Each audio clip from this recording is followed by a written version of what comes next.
इसकी हम बात करते हैं। पहली बात तो हम ये सोचते हैं कि ये विधेयक अभी आया है, नहीं, यह विधेयक अगस्त 2024 का है। तो ये जो विधेयक है वो कब का था? यह विधेयक था अगस्त 2024 का विधेयक था ना। 2024 में हमने ये बिल जो है लोकसभा में पेश किया था ना। 24 में हमने बिल जो है, जो लोकसभा है हमारी, वहां पर हमने पेश किया इसको, ठीक है। हमने इसके अंदर जो पुराना वाला जो बिल है आपके, वक्फ बिल आपके 1995 का, उसके अंदर बहुत सारे 40 से अधिक संशोधन जो है वो प्रस्तावित किए थे हमने ना। ये जो बिल था इसमें हमने, इस वाली बात कर रहा हूँ यहाँ पर ना, हमने इस बिल के अंदर जो वक्फ जो हमारा अधिनियम था, जो हमारा अधिनियम था 1995 का, हमने इसके अंदर 40 से अधिक संशोधन जो है वो पेश किए थे ना।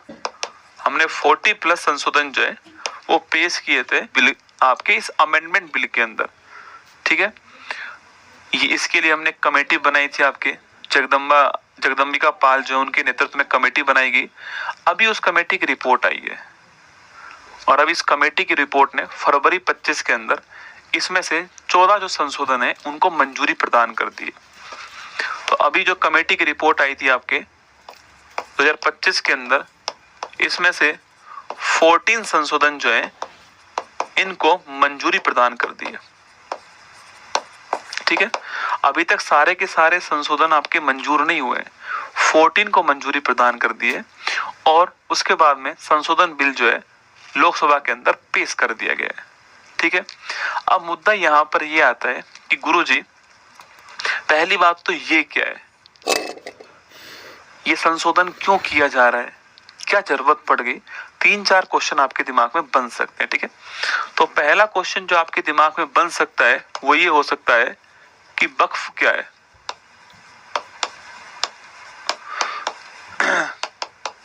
पहला क्वेश्चन तो आपके दिमाग में आ सकता है कि जो वक्फ है वो क्या है। दोस्तों आपके देखो, जब भी कोई व्यक्ति, मुख्यतः इस्लाम धर्म के अंदर, जब भी कोई व्यक्ति जो है अपनी चल या अचल संपत्ति, कहने की बात ये, आपके पास रुपया है वो, या आपके पास कोई भूमि है, आपकी जमीन है वो, आपको लगता है कि अब मुझे इसको दान कर देनी चाहिए धर्म के लिए। धर्म के जितने भी कार्य हो रहे हैं, कहीं मस्जिद बन रही है, कहीं पर कब्रिस्तान बन रहा है, कहीं कोई स्कूल बन रहा है आपके, तो वहां मुझे दान कर देना चाहिए। तो जब कोई व्यक्ति अपनी चल या अचल संपत्ति को धर्मार्थ कार्य के लिए दान कर देता है तो आपके उसे कहते हैं वक्फ। तो वक्फ क्या होता है? तो जब कोई व्यक्ति अपनी चल या अचल संपत्ति को, जो भी है, रुपया, पैसा या भूमि, जो भी है, ठीक है, चल या अचल संपत्ति को धर्मार्थ के लिए दान कर देता है, धर्मार्थ के लिए आपके समर्पित कर देता है, दान कर देता है धर्मार्थ के लिए, तो इसे कहते हैं हम लोग वक्फ। क्या कहते हैं? वक्फ, ठीक है। इसे कहते हैं दोस्तों हम लोग वक्फ। अब इसको रेगुलेट करने के लिए भारत में अलग अलग राज्यों में आपके वक्फ बोर्ड बनाए गए, ठीक है।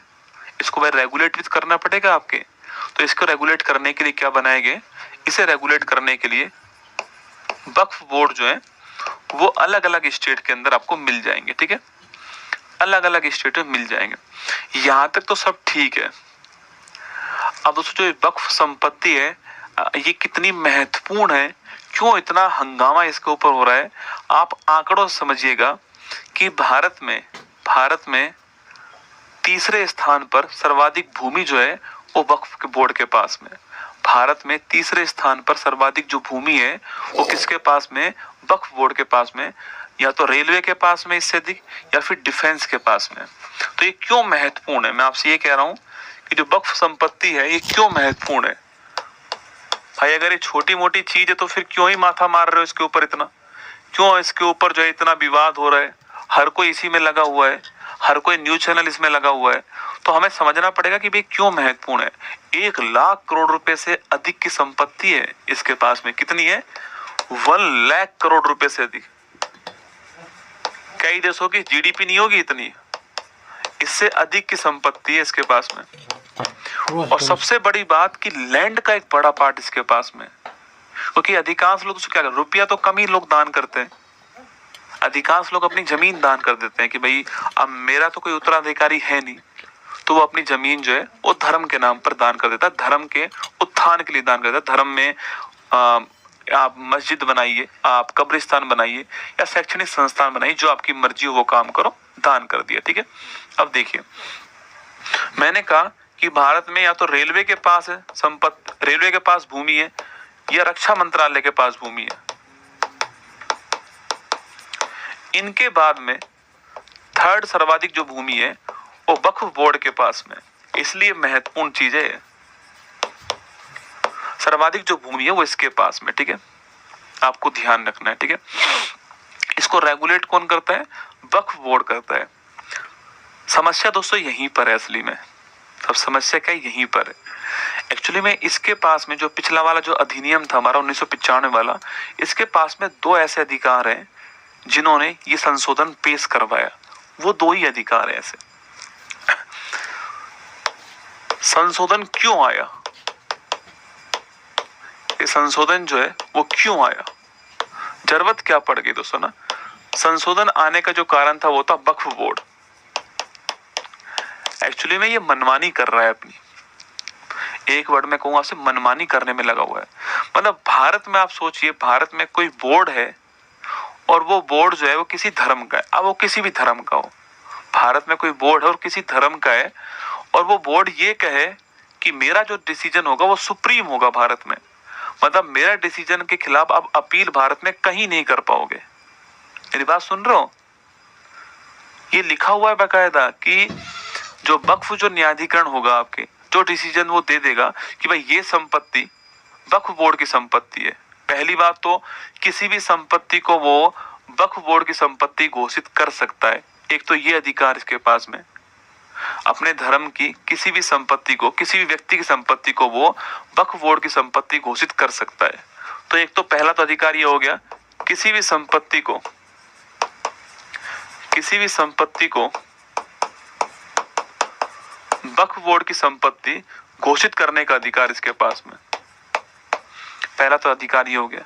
ठीक है, सेकंड अधिकार इसके पास में क्या है कि जो डिसीजन लिया है वक्फ न्यायाधिकरण ने, जो डिसीजन ले लिया है, मान लो कोई विवाद हुआ तो इसके लिए इन्होंने जो है वो एक ट्रिब्यूनल बनाया हुआ है, न्यायाधिकरण बनाया हुआ है, वक्फ न्यायाधिकरण। ठीक है, और इन्होंने कहा है कि जो डिसीजन आपके ये ले लिया वो फाइनल होगा, आप उसके खिलाफ अपील कहीं भी नहीं कर पाओगे। जो वक्फ न्यायाधिकरण होने वाला है के खिलाफ अपील, खिलाफ नो अपील, कोई भी अपील आप नहीं कर सकते किसी भी कोर्ट में, किसी भी कोर्ट में आप अपील नहीं कर सकते। ये इसमें लिखा हुआ था। किसकी बात कर रहा हूं मैं 1995 के एक्ट की बात कर रहा हूं। अब आप मुझे बताओ कि संशोधन होना चाहिए या नहीं होना चाहिए? बहुत जरूरी था संशोधन होना। देखिए, ये किसी के धर्म में हस्तक्षेप की बात नहीं है, लेकिन ये जो असीमित शक्ति है ना, ये कभी कभी उसी धर्म के लोगों को भी परेशान कर देती है, उसी धर्म के लोगों को भी नुकसान पहुंचाती है। ठीक है, अब हमने क्या करा, संशोधन पेश किया, और जो 14 संशोधन पेश हुए, जो मंजूर हुए, उसमें 4 बड़े डिसीजन भारत में हुए। उसमें 4 बड़े डिसीजन आपके भारत के अंदर हुए जिनकी सराहना आपको भी करनी चाहिए। देखिए वो कौन कौन से हुए। तो आपको ये बैकग्राउंड समझ में आ गया कि वक्फ क्या है, वक्फ की संपत्ति इतनी महत्वपूर्ण क्यों है, संशोधन हम क्यों लेकर आए। तो मैंने आपको ये समझाने का प्रयास किया। अब बात करते हैं बदलाव की, अब बात करते हैं चेंजेस की। क्या क्या बदलाव इस बिल में, अमेंडमेंट बिल में प्रस्तावित हैं जिनको मंजूरी मिल चुकी है। पहला कि जो वक्फ है वो किसी भी संपत्ति को दे, मतलब कोई भी आपके व्यक्ति है, मान लो कि मेरी संपत्ति थी और मेरा कोई भी आगे पुरुष उत्तराधिकारी नहीं था, तो वक्फ ने मेरी संपत्ति ले ली कि आपका कोई उत्तराधिकारी तो है नहीं आगे, आप संपत्ति हमें दे दीजिए, हमने ले ली उस संपत्ति को। इस संशोधन में कहा गया है कि अगर महिला उत्तराधिकारी है तो आप उसके अधिकार से उसको वंचित नहीं कर सकते, उसका भी संपत्ति में अधिकार है। तो ध्यान रखना, पहला बदलाव है महिला उत्तराधिकारी, उसकी बात कही गई है ना। जो महिला उत्तराधिकारी है, इसका अधिकार है, इसका अधिकार है संपत्ति में हक, ठीक है। तो किसी व्यक्ति ने कोई संपत्ति वक्फ को दी है, लेकिन उससे पहले अगर महिला उत्तराधिकारी है तो आपको संपत्ति उसे देनी पड़ेगी, आप सीधा वक्फ को नहीं दे सकते, ये उन्होंने कहा है। पहले तो ये था कि पुरुष उत्तराधिकारी नहीं है तो संपत्ति वक्फ के पास पहुंच जाएगी, ठीक है। सेकंड बड़ा बदलाव, कोई भी सरकारी संपत्ति वक्फ बोर्ड के पास में नहीं जाएगी, कोई भी सरकारी संपत्ति को वक्फ नहीं माना जाएगा, और अगर किसी को माना गया है तो उसको वापस किया जाएगा। तो लिखिएगा, सेकंड बदलाव है कि सरकारी संपत्ति जो है, हाँ ये सच बात है, सरकारी संपत्ति भी वक्फ बोर्ड के पास में है कई जगह पर, क्योंकि उसने जो कह दिया ना, कि उसने कह दिया कि ये संपत्ति वक्फ बोर्ड की है, वो हो गई उसकी, ऐसा था मामला। सरकारी संपत्ति वक्फ में नहीं जाएगी, सरकारी संपत्ति वक्फ में नहीं जाएगी, गई है तो वो हटेगी, ठीक है। थर्ड पॉइंट, किसी संपत्ति पर स्वामित्व किसका है ये तय करने का अधिकार कलेक्टर का होगा। किसी संपत्ति पर किसका स्वामित्व है ये तय करने का अधिकार किसका होने वाला है, जिला कलेक्टर का होने वाला है। वक्फ तय नहीं करेगा कि संपत्ति पर अधिकार किसका है, स्वामित्व किसका है, ये वक्फ तय नहीं करेगा, ये तय कौन करेगा, ये जिला कलेक्टर तय करेंगे।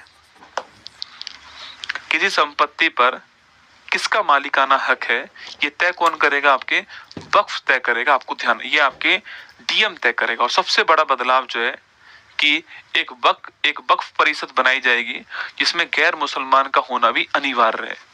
नंबर 4 है, एक वक्फ परिषद बनाई जाएगी और इस परिषद में गैर मुसलमान जो है इसका होना भी अनिवार्य है। और जिसकी मैं बात कर रहा था वो ये है, इसमें कुल मिला के 22 मेंबर होंगे, ठीक है। जिसकी मैं बात कर रहा था वो ये है कि अगर आप इस न्यायाधिकरण के फैसले से संतुष्ट नहीं है तो आप इसके खिलाफ अपील कर सकते हैं। यही एक मेजर है। एक तो हर संपत्ति को वक्फ की संपत्ति नहीं माना जाएगा, ये चेंज है। सरकारी संपत्ति अलग रहेगी, महिला उत्तराधिकार है तो वो अलग रहेगा। संपत्ति पर मालिकाना हक किसका ये तय कौन करेगा, डीएम करे। ट्रिब्यूनल के फैसले पर तो आप कोर्ट जा सकते हो, आप कोर्ट जा सकते हो 90 दिनों के अंदर, 90 डेज के अंदर आप कोर्ट जाइए, इसमें कोर्ट का फैसला फाइनल फैसला होगा। और ये बहुत जरूरी है, जहां पर संविधान है, जहां पर लोकतंत्र है, वहां पर कोर्ट क्यों बनाई गई थी, तो कोर्ट इसीलिए बनाई गई थी, ठीक है, कोर्ट इसीलिए बनाई गई थी। तो ये साफ साफ कहा गया यहाँ पर कि अगर आप ट्रिब्यूनल के फैसले से अगर आप संतुष्ट नहीं है, आपको लगता है कि मुझे इसके खिलाफ अपील करनी है, तो भारत में ऐसा होता है, आप डिस्ट्रिक्ट कोर्ट के फैसले से संतुष्ट नहीं है, आप हाई कोर्ट जाओगे, हाई कोर्ट से नहीं है सुप्रीम कोर्ट जाओगे, सुप्रीम कोर्ट से नहीं है दोबारा आप अपील करोगे सुप्रीम कोर्ट में, तो ऊपर अपील करने का अधिकार तो हर किसी के पास में। तो यहाँ पर क्यों ना हो, तो यहाँ पर साफ साफ कह दिया कि ट्रिब्यूनल के फैसले से आप संतुष्ट नहीं है तो आप कोर्ट जा सकते हैं, 90 दिनों के अंदर आपको जाना पड़ेगा कोर्ट, ये यहाँ पर कहा गया है। अब विवाद क्यों हो रहा है, डिस्प्यूट क्यों दोस्तों हो रहा है, तो देखो इसमें जो वक्फ है उसकी शक्ति कंट्रोल में आएंगी, रेगुलेशन में आएंगी, उनके ऊपर भी गवर्नमेंट का रेगुलेशन बढ़ जाएगा, यस या नो। उनकी जो मनमानी है वो समाप्त होगी यहाँ पर, पहली बात तो, ठीक है, ये सब यहाँ पर होने वाला है, मनमानी समाप्त होगी, ठीक है। और एक दूसरा ये वाला डिसीजन जो था कि कोर्ट ऊपर बैठ गई है अब जो है, तो ट्रिब्यूनल का फैसला फाइनल फैसला नहीं होगा, ये यहाँ पर था। तो ये पूरा डिसीजन है, ये संशोधन यहाँ पर लागू हुए, ठीक है। अब इसका इंटरप्रिटेशन कौन कैसे कैसे करेगा वो अलग अलग पार्टी का अलग अलग काम है। मैं किसी पार्टी की तरफ से आपसे नहीं कह रहा हूं, मैं आपको वो बता रहा हूं कि जो इस संशोधन के अंदर किया गया है, ठीक है। तो ये विवाद था और ये बदलाव जो है वो आपके सामने, मैंने आपको समझाने का प्रयास किया है, इसको आसान भाषा में समझाने का प्रयास किया है। हो सकता है कुछ और बदलाव भी होंगे, कुछ और चेंज भी होंगे, सेक्शन 40 भी है आपके, तो बहुत सारी बातें और भी हो सकती है, पर मैंने आपको यहाँ पर जो है जो महत्वपूर्ण बातें हैं वो